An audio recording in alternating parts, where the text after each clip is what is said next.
आज हम लोग देखते हैं सॉलिडवर्क्स में सरफेस मॉडलिंग कैसे करते हैं। सरफेस मॉडलिंग करने के लिए सबसे पहले हमारे पास में उनके कमांड होने चाहिए। तो ये जो स्क्रीन पर आपके सामने टैब दे रखा है, इस पर राइट क्लिक करिए, टैब ऑप्शन पे जाइए और यहाँ से आप सरफेस ऐड कर लीजिए। जैसे ही आप ऐड कर लेंगे तो सरफेस कमांड आपका ऐड हो जाएगा। सरफेस के अंदर बहुत सारे ऑप्शन आते हैं।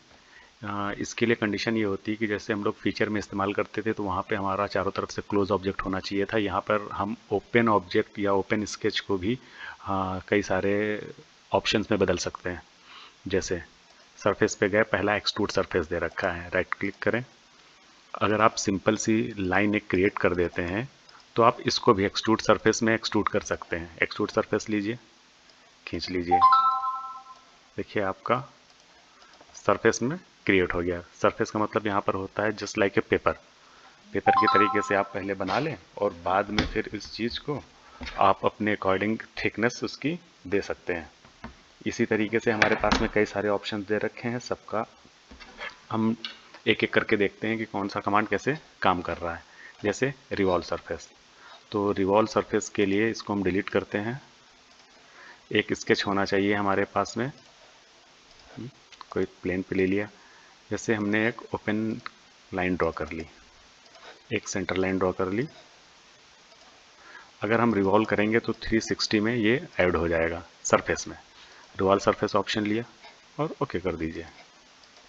ये आपका ओपन रहेगा। ये होता है आपका रिवॉल्व सरफेस। अगर आपको स्वीप देखना है तो स्वीप ऑप्शन के लिए दो स्केच आपके परपेंडिकुलर होने चाहिए एक दूसरे के। जैसे एक प्लेन पे हमने एक पाथ बना लिया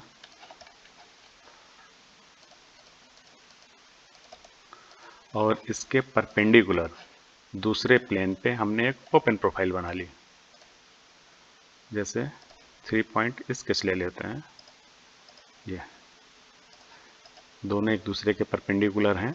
अब आप स्वीप सरफेस ऑप्शन का इस्तेमाल करिए, ये प्रोफाइल लीजिए, जब पाथ पूछे यहाँ से तो आप पाथ ले लीजिए, ओके कर दीजिए।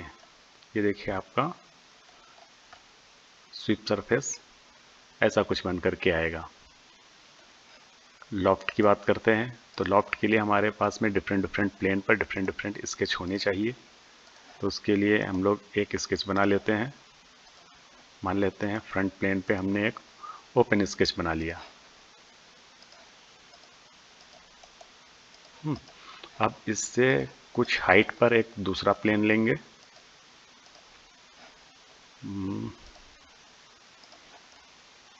इसकी कुछ डिस्टेंस दे दीजिए, ओके कर रहे हैं। अब एक यहाँ पे प्रोफाइल आप बना लें।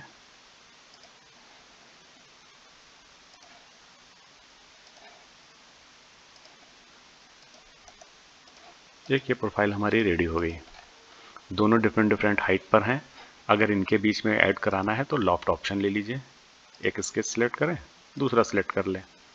डायरेक्शन आपका एक ही तरफ होना चाहिए, जो ये कंट्रोल पॉइंट बन करके आ रहे हैं, और आप ओके कर दीजिए। देखिए नीचे का रेडियस कम था, ऊपर का ज़्यादा था, तो ये ऑप्शन आपका लॉफ्ट सरफेस कुछ इस तरीके से काम करेगा।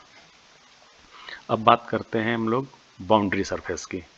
बाउंड्री सरफेस थोड़ा सा एकदम हट करके कमांड है। इसको देखिए, जैसे मान लेते हैं कि एक हम लोग रेक्टेंगल ले लेते हैं। रेक्टेंगल पे हमको अगर कुछ ड्रॉ करना है, एक रेक्टेंगल ले लिया, इसको आप एक्सट्रूड करा लें कुछ ऐसे। अब इस पे आपको स्केच बनाना है एक सरफेस पे। मान लेते हैं कुछ एक, ये प्रोफाइल बना ली हमने एक फेस पे, दूसरे फेस पर भी आप बना लें।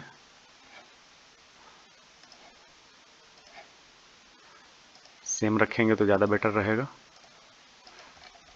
एक डायरेक्शन में हो गया। अगर आप इस डायरेक्शन में भी बनाना चाहें तो यहाँ पर भी आप बना सकते हैं।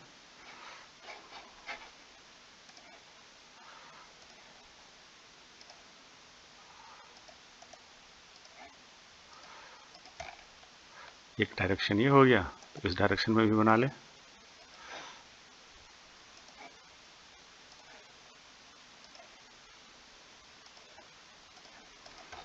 ये एक हमने सरफेस बनाया सरफेस बनाने के बाद में उसके चारों कॉर्नर पे हमने 4 डिफरेंट डायरेक्शन की ओपन लूप से स्केच बना लिया। अब जब आप बाउंड्री सरफेस करते हैं, एक तरफ की अगर आपने दोनों सिलेक्ट कर लिया तो एक तरफ का करेगा। अगर आपने डायरेक्शन 2 ऐड कर लिया तो कुछ ऐसे बन करके आ जाएगा आपका बाउंड्री सरफेस। ये होता है बाउंड्री सरफेस कमांड। यहाँ पर अगला ऑप्शन दे रखा है फील्ड सरफेस। इस केस में क्या काम करते हैं, एज को सिलेक्ट कर लेते हैं,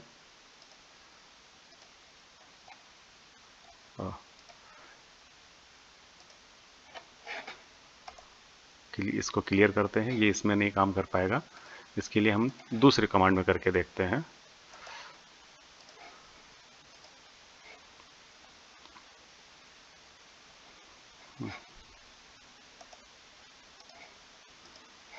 ये ऑप्शन था हमारा बाउंड्री सरफेस। बाउंड्री सरफेस के बाद में मान लेते हैं वापस से हम एक रेक्टेंगल या सर्किल बनाते हैं। ये बना लिया, इस वाले को हमने सरफेस पे गए, एक्सट्रूड कर लिया। ये जो हमारा ओपन एरिया है, अगर इसको क्लोज करना है तो फील्ड सरफेस ऑप्शन हमारा काम करता है। फील्ड सरफेस ले लीजिए, एज को सिलेक्ट कर लीजिए और ओके कर दीजिए। देखिए एक तरफ से उसने क्लोज कर दिया। ये है हमारा फील्ड सरफेस। अगला ऑप्शन है फ्री फॉर्म। फ्री फॉर्म क्या काम करता है, थोड़ा सा लेंदी है ऑप्शन। इसके लिए सबसे पहले मान लेते हैं हम लोग एक रेक्टेंगल बनाते हैं।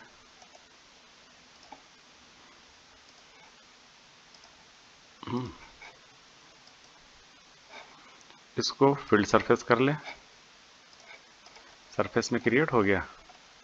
सरफेस में क्रिएट करने के बाद में जैसे मान लेते हैं अगला ऑप्शन है ऑफसेट सरफेस। ऑफसेट सरफेस लीजिए, फेस को सिलेक्ट करिए, यहाँ पे हाइट दे दीजिए, तो ये ऑप्शन आपका कुछ डिस्टेंस पे कॉपी हो जाएगा।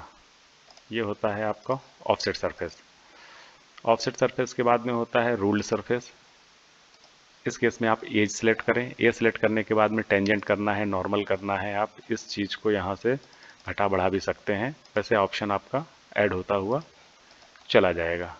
ये है आपका रूल्ड सरफेस। रूल्ड सरफेस के बाद में बात करते हैं फ्री फॉर्म की। फ्री फॉर्म के केस में फेस सिलेक्ट करना होता है। फेस सिलेक्ट करने के बाद में आपको कर्व ऐड करना होता है। जैसे मान लीजिए एक यहाँ पर, एक यहाँ पे हमने कर्व ऐड कर लिया। पॉइंट ऐड करने होते हैं ये, और ये हमने पॉइंट ऐड कर लिए। पॉइंट ऐड करने के बाद में इन पॉइंट को अगर आपने मैनुअली ऐसे ड्रैग किया, इनका कंटिन्यूटी वैसे रहेगी। कर्व या फिर जो सरफेस है आप किस डायरेक्शन में ले जाना चाहते हैं, एक्स वाई जेड में आप ले जा सकते हैं। अभी आपने देखा था कि हमारा फ्लैट सरफेस था, बट जैसे ही हमने इसमें कर्व के थ्रू ऐड कर लिया तो ये देखिए फ्री फॉर्म में आप उसको मैनुअली ड्रैग करके कैसा भी शेप दे सकते हैं। जैसे हेलमेट का आउटर सरफेस होता है, तो आप पहले इससे डिज़ाइन कर लें कि कितने पे कंफर्टेबल रहेगा, फिर बाद में उसकी हम लोग थिकनेस दे सकते हैं इसमें। ये हैं कुछ सरफेस के कमांड। इसके अलावा भी कई सारे कमांड हैं, उनको अगली वीडियो में देखेंगे।